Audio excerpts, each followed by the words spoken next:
recorded live at 4ZZZ Studios Brisbane on 102.1 FM. And broadcast across Australia on the Community Radio Network.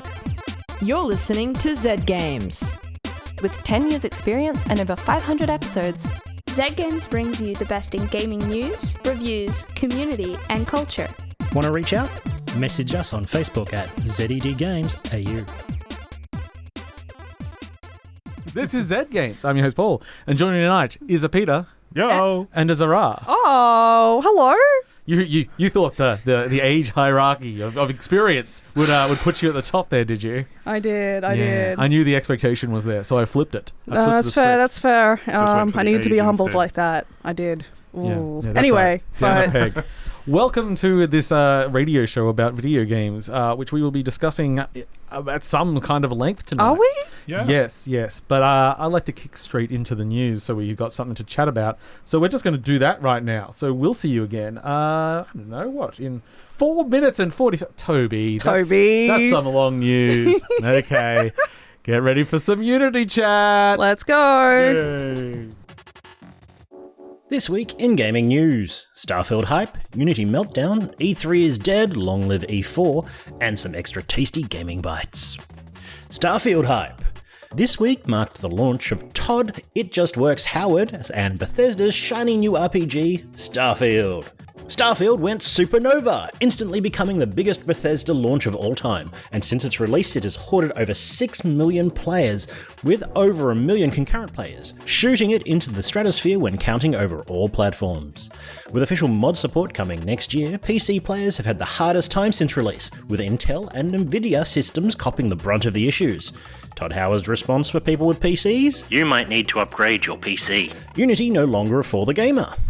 Unity, the game engine behind Rust, Hollow Knight and Pokemon Go, and the controversial creative AI Unity Muse and Unity Centus, has introduced a controversial new fee for developers. Yay! The runtime fee set to take effect in 2024 is a per-install fee that will apply to games that reach a previously established annual revenue threshold and a lifetime install count. Indie developers are concerned that this new policy will kill smaller games, with a new system severely affecting their bottom line, and leading devs of free-to-play games questioning if they'd end up owing hundreds of thousands of dollars or more under the new system. Unity's attempt to provide clarity have so far only fueled devs' frustration and spawned more questions from those with both currently active and in development games using the engine. This has led to warnings from industry professionals such as creative director at Necrosoft Games Brandon Sheffield, stating in an op-ed for insert credit, "But now I can say unequivocally, if you're starting a new game project, do not use Unity. And if you started a project 4 months ago, it's worth switching to something else. Unity is quite simply not a company to be trusted."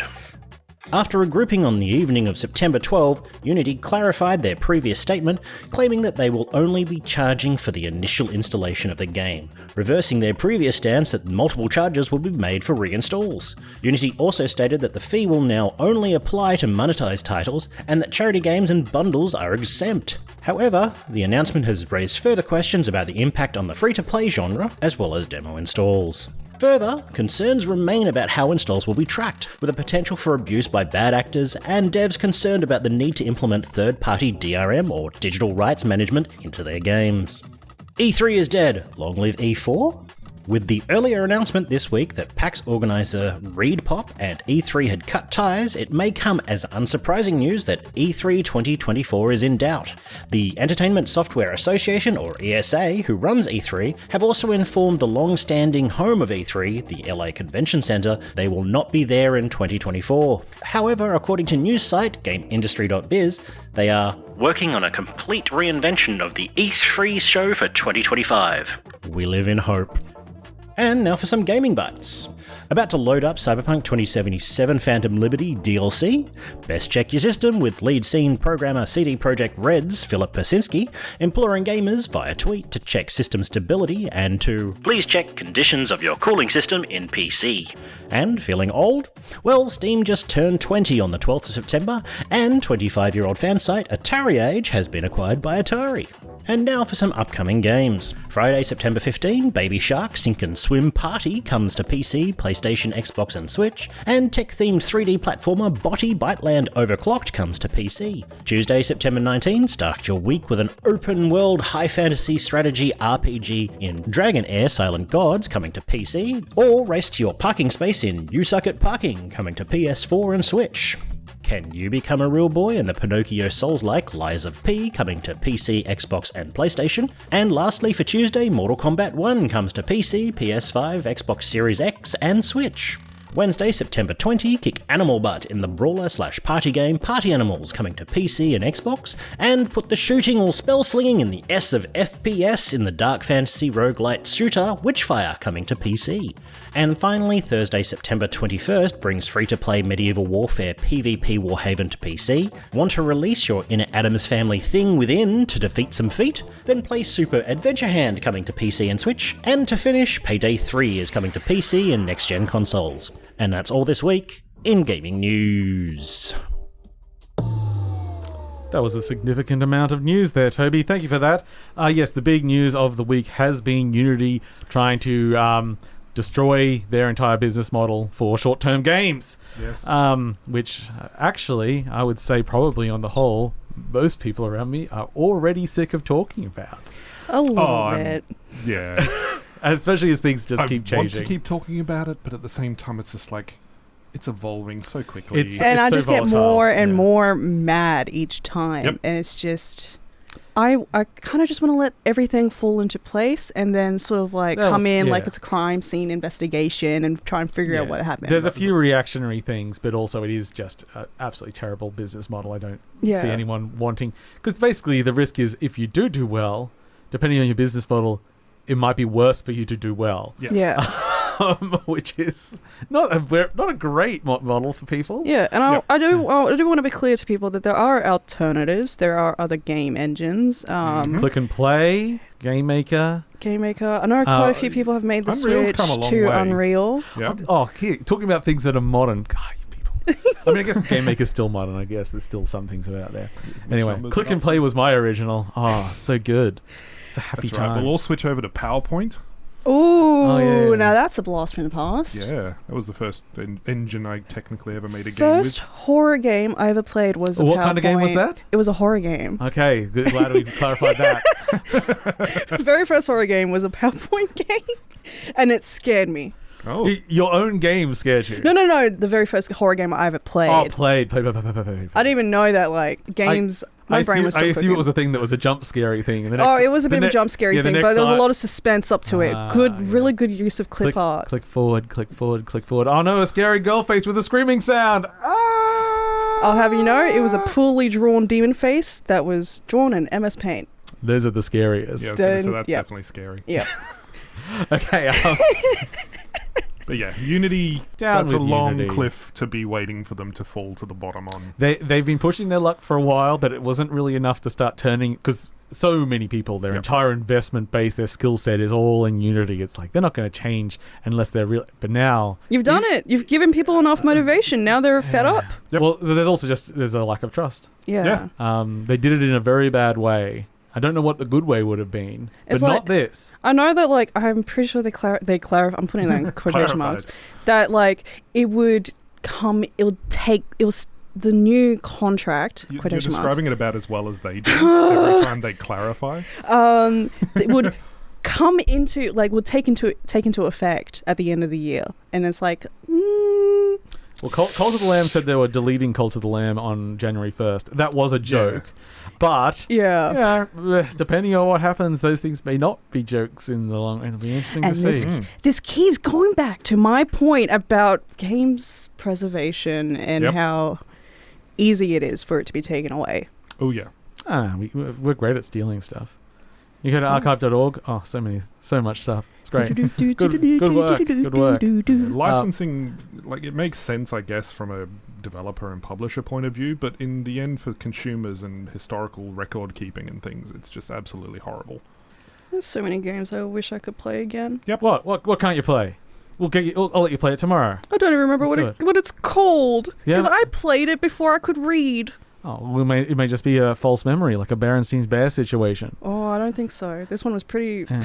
Well, the biggest one was just games that have hardware limitations of like, I really would like to play Steel Battalion again, but I don't have the now incredibly rare big mech controller for the original Xbox. Yes, that would be a little bit of... And without it, why are you playing that game? That's why that game exists. So. Yeah, trying to play that game with a normal controller was nightmarish. I'm now going to Google Steel Battalion, you said? Battalion. It was a game... it was like a mech simulator. Capcom, was it? Basically, Microsoft wanted them to make games that said, as long as that you can also just make whatever you want. That's insane. What? This is crazy. This was like something that aviators would use. Like, freaking pilots. That's pretty much what they were going after. I think there was foot pedals and then the whole deck around you. That a lot of it was dedicated to communication in game, but multiple sticks and buttons to do stuff. I only got to play it at a museum. Apparently, it was happening at the museum years ago. They had a game thing. And they had it there playable. And it was actually really fun and really good. That's really fun. Trying to play it with a controller was nightmarish because you'd have to hold it in a weird certain way just to try and actually get it to move. Oh. Yeah, it was not the greatest. It's a reason it came with a $200 controller. Yep. Which really, with the size of it, was quite a bargain. But yeah, it was part of Microsoft trying to attract Japanese talent to make stuff for the Xbox. Yep. Anyway, enough of the olden times. This is Zed Games. And joining me are my very good friend Zahra. Hello. And Peter. Hello. We're his very good friends. Aww. Toby, can you isolate that for us, please? Yep. Please, Toby. I'm a very, very lonely man. Can I get that on man. soundboard, please? Speaking of soundboards. Hang on. Hey! I'm going to shoot some things and jump around in a very fun review. Maybe, I don't know. Please listen and find out. Stay friends. tuned. Very good friends of mine. That's right. Tonight, I am going to be reviewing Gunbrella. I'm sorry. Gunbrella is the new song game by Doinksoft, published by Devolver Digital. It has, you see, your character has a gun, but it's also an umbrella. No, never been done before. I'll lay up on that soon. So yeah, side-scrolling pixel art. It's an interesting game because it's almost entirely focused on the aforementioned Gunbrella. It is a shotgun, which also pops open as an umbrella, which you can use as a shield. You can also ram things, and you can also launch yourself into the air and float down like Mary Poppins. Of course. You are sort of a bit of a Western character. Your family has been, your wife has been murdered and your child stolen, and you're out to rescue your child and get vengeance for your murdered wife, which sends you on a bloody rampage. And while it's pixel art and quite funny, it does get a bit gruesome at certain points. There's a lot of blood splattering around and sometimes some story beats, which, you're straight up to murder some people. So not for little kids, but also it is still pretty accessible for anyone into a bit of a horror fantasy in a post-apocalyptic, slightly Western sci-fi world where you have a Gunbrella. That's so many words, Paul. Yeah, I like stringing them together fast. So, really, the great joy of the game is the movement. So the Gunbrella lets you...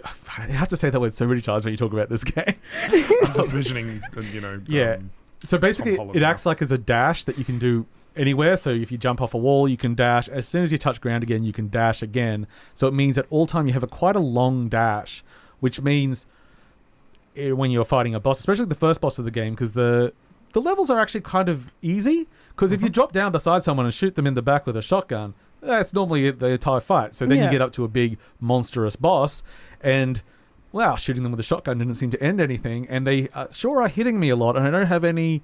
Oh wait, I've got a Gunbrella that can launch me into the air and I can get to the other side of the arena in half a second. And you do have to use the full extent of it once, especially in the boss fights. Yeah. And that's probably... This is kind of only the only downfall of the game is the pacing is incredibly weird. You start the game, as I say, it's fun to navigate. It feels really nice to move. You're fighting. It's all satisfying. Get to the first boss. For me, bit of a spike in difficulty, but that's all right. That's pretty normal. Yeah. I don't know. It took me a few goes. Get through it. Cool. It's a cool boss. About, 10, 15 minutes later, I'm hitting another boss that's cool and impressive and all that.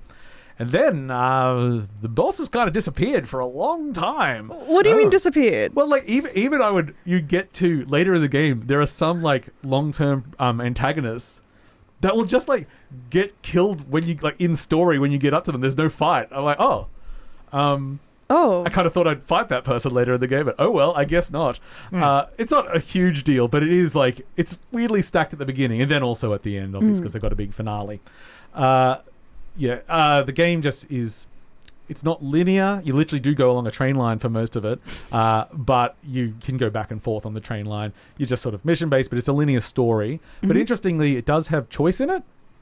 And whilst I have absolutely no doubt that every choice basically takes you the same way, it will change some of the characters who exist and what perks you can get and things like that.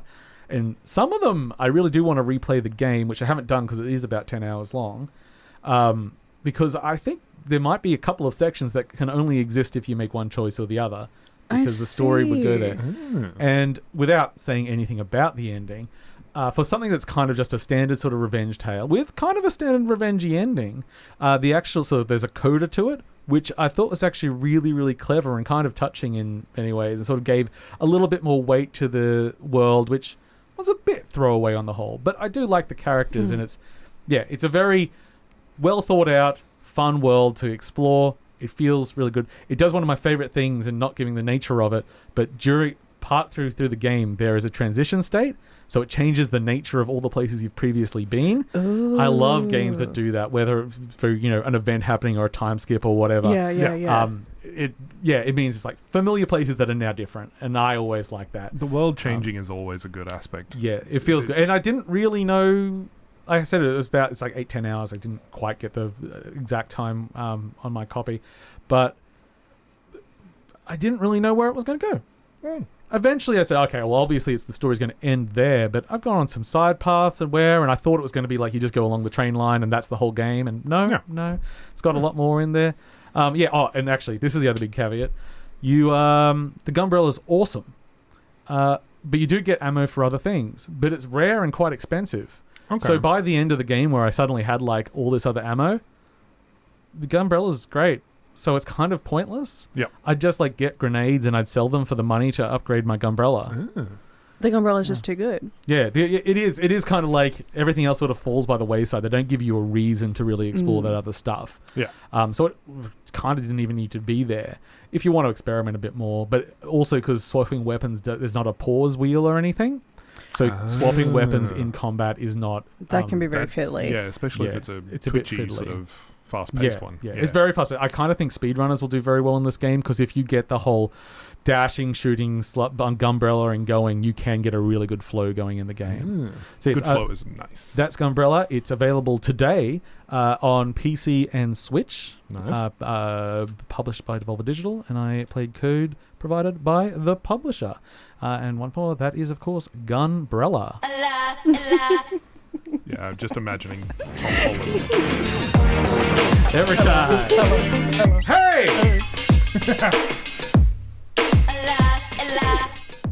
I had the slightly longer clip that I decided against the... I just thought it would take too long every time I did it. Yeah, if you did it every time, that would be a little... But I'm glad that you had that, just so that we can fill that in our heads. Yeah. I don't know what that clip's from, but it's really... It really worked. Welcome to Z Games. I'm your host, Paul, and joining me today is Zahra Peter. Zahra Peter. Yeah, I like this. I've done a Cronenbergish style fly experiment and merged you together into one single. I feel like we'll become a person of average height. Probably. I've recently been watching Star Trek Lower Decks, and they've just done a whole episode about Tuvix. Oh, yes! So as much as your monster, I prefer to be Tuvixed instead. Yeah, okay. I do. I did enjoy that. We can't go on a Star Trek segue. It is too dangerous. Yeah. Only good modern Star Trek is Lower Decks. Ooh, there is a new game that's like that, though, that I will talk about next time. Ooh. Will you? Yeah, it's kind of combining Warhammer 40k and Star Trek. Ooh. Yeah. So there's a lot more fascism? Yeah. Okay, sweet. Okay, before we get too derailed by fascism, it's time for, of course... I don't do this. Sing it to us, yeah.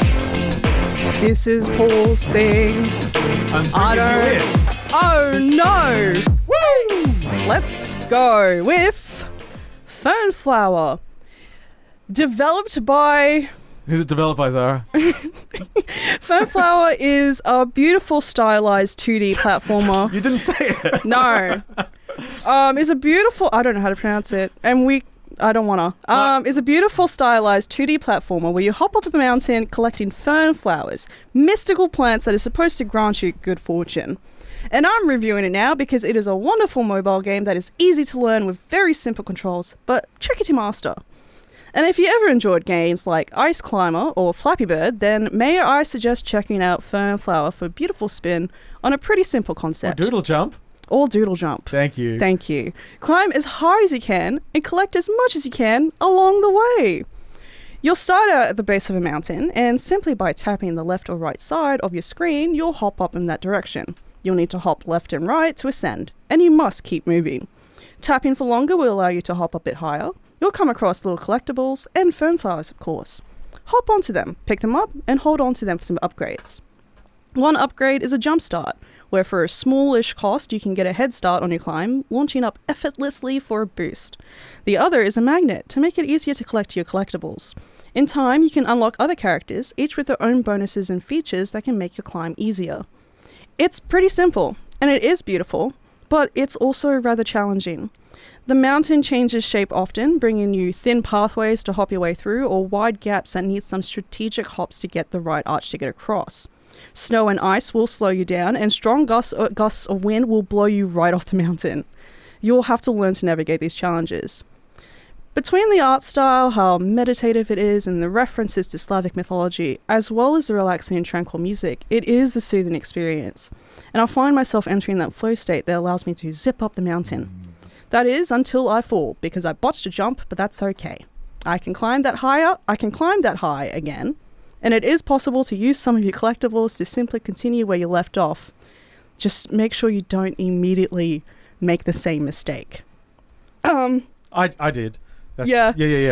I use the thing to just go for my last jump, and then I just miss the jump again. Yeah, it's like the exact same thing. I'm just like, oh. Yeah. It was the gusts of wind. The gusts of wind were tricky. They're the worst parts. Yeah, so because I always like to make sure I kind of know what everyone's talking about, so I downloaded the game. Which I couldn't. Yes. So on my Android phone, it said it wasn't compatible with any of my Android phones, either last generation or this. Oh. But I don't know why, because I went and just grabbed the APK and it installs fine and plays fine. Oh. So okay. I kind of think it's because I haven't updated it since 2019. So I think they might just need to tick a tick box for compatibility or something. Yeah, for the new and I downloaded generation. this game a year or two ago, so it's just kind of been... Certainly would keep work. And as I say, I installed it today. Only thing I always hate when you hit the monetization of, I'll just go, oh no, I've hit the watch an ad option. Just let me pay you $1. Okay, I'll give you $1. I'll give you $2. Yep. The game was quite nice and sweet, I thought. Yeah, it is quite nice. It's a nice little game. It's a nice little game! Whoop, whoop! Nice little game. Yes. Good. I forgot that there's a silence after the outro. Yeah. You do whatever. We're very official around here. So you're listening to Zed Games, is that it? You're listening to Zed Games. You're listening to Zed Games. Hello, you're listening to Zed Games. You're listening to Zed Games. You're listening to Zed Games. You're listening to Zed Games. You're listening to Zed Games. You're listening to Zed Games. You're listening to Zed Games. You're listening to Zed Games. Perfect. Thank you. And here we are on the serious gaming show, Zed Games. Yes. I have prepared another review. No way. 3 reviews! 3 reviews! What is this? I'm going to mention I have film qualifications. Okay, go. Okay. So now, for our third review of the evening, I'm going to be talking about It's a Wrap. Oh! Yes. By, Chonko Soft or something? Chanko Studios. Sorry, I don't know, I got Chonko in my brains. Anyway, this is a puzzle game. And it is a puzzle game that I really, really like the concept of. It is based in the world of film, which is something weirdly enough, is bigger for me than games, and games is pretty crazy.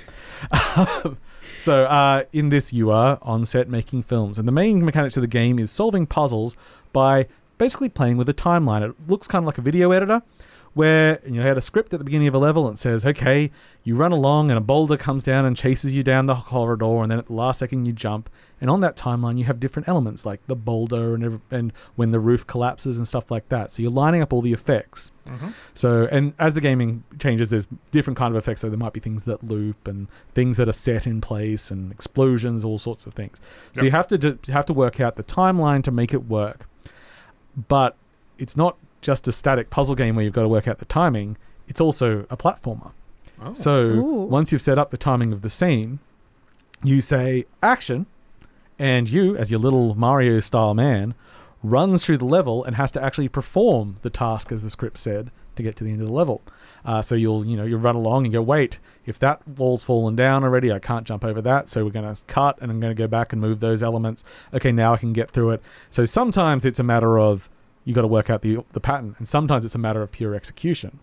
But the levels aren't particularly long, so that's not a big drag or anything. In fact, everything other than actually playing through a level, which you have to do in real time and you can't reverse or anything because the whole conceit is you're a stuntman and you've got to perform the level as a one go. Yeah. Everything else is really, really just cares about your time. Every cutscene, of which there's quite a lot because it's sort of a cheeky story, there's a button to skip. There's also a fast forward button. Ooh, that's fun. In fact, everything you can sort of fast forward, and the scanning through. And if you think you've got like a theory of how to beat a level, you can save that state and then try something else in case. And then, oh no, wait, I'm going to go back to what I did before, so you don't have to redo all the work you previously did. It's quite a thoughtful game in that way. It has quite a lot of features. It also has quite a lot of accessibility features for color blindness and I think dyslexic fonts and stuff like that. That's awesome. So for a small studio, small game, it's pretty good. So you basically go through 3 main movies, and each of those has 12 or so levels in them. The early ones, take you a minute to beat, and later on it becomes way more complex as you go through. It actually has a lot of variety as well, because you're not always just the little man. Sometimes you might be driving a vehicle or something. So it's all the same basic mechanics and concepts, but every level they add in something new.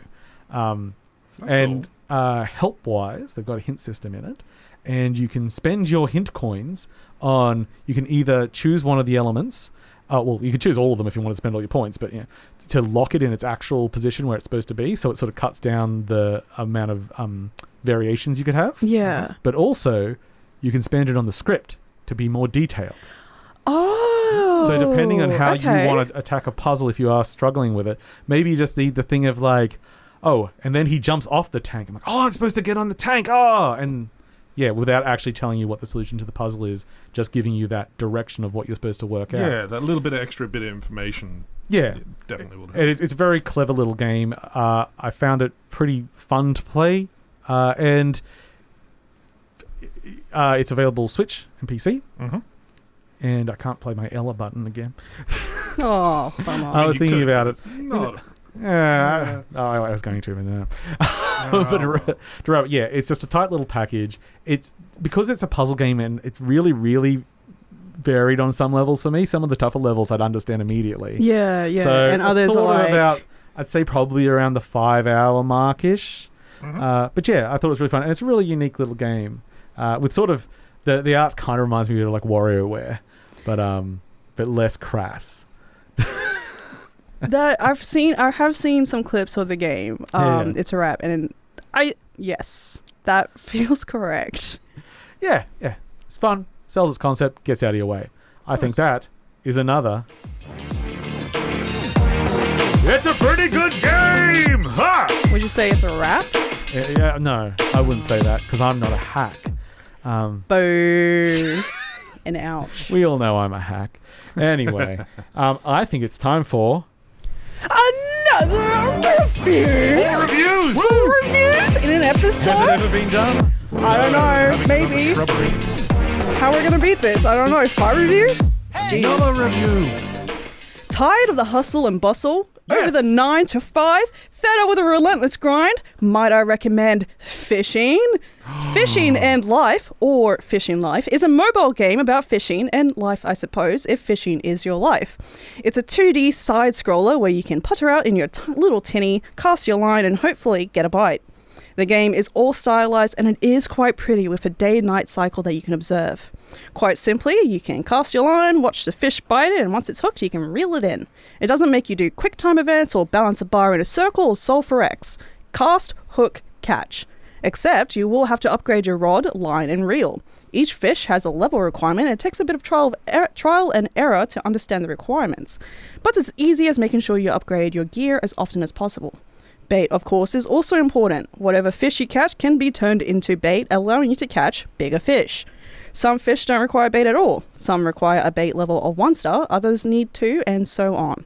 And of course, to catch bait worthy of being 2 stars, you need bait that's worth at least 1 star. And if you do manage to chain together catches so you have the right bait for the shark you're trying to catch, you must babysit the bait and line when you cast it to avoid some kind of pleb fish from taking that tuna I'm using as bait. It's heartbreaking when your bait is stolen. Fishers will understand. I'm very sad. You can buy bait, of course, and a number of other tools to match your fishing style. Sinkers, special lures, all sorts of bits and bobs. Have an experiment. It definitely helped when the line could sink more quickly. How do you buy all this stuff, though? With each fish you catch, you can keep it or set it as bait. If you keep it, it goes into the fishing net. After that, you can decide whether you like to sell it or put it in the aquarium for some passive income. Spaces for fish are limited, so you'll have to keep on top of them or buy extra slots. If you put the fish in the aquarium, they will generate income over time.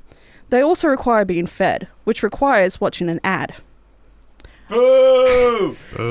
I ended up letting the fish stay until they were tired of making money and then sold them. But as you catch rare species, this becomes a less appealing method of making money.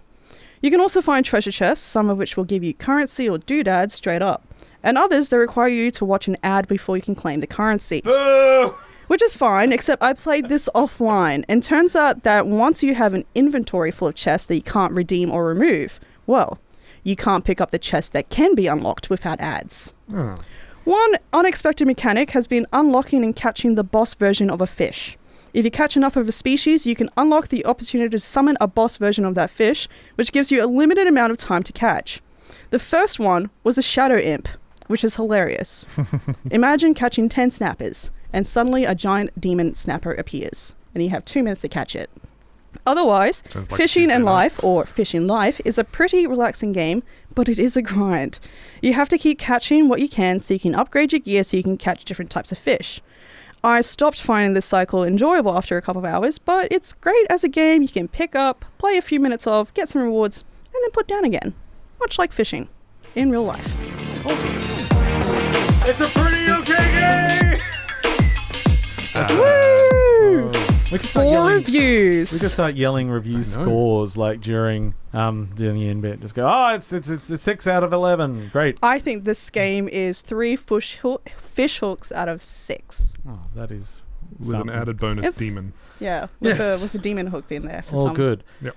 Thank you for joining us on Zed Games tonight. We are going to say goodbye now. So good night, everyone. Good night. I love you all. Thanks for listening to Zed Games. If you'd like to listen to more, check out our podcast on Spotify. Or follow us on social media at ZED Games AU. See you next time.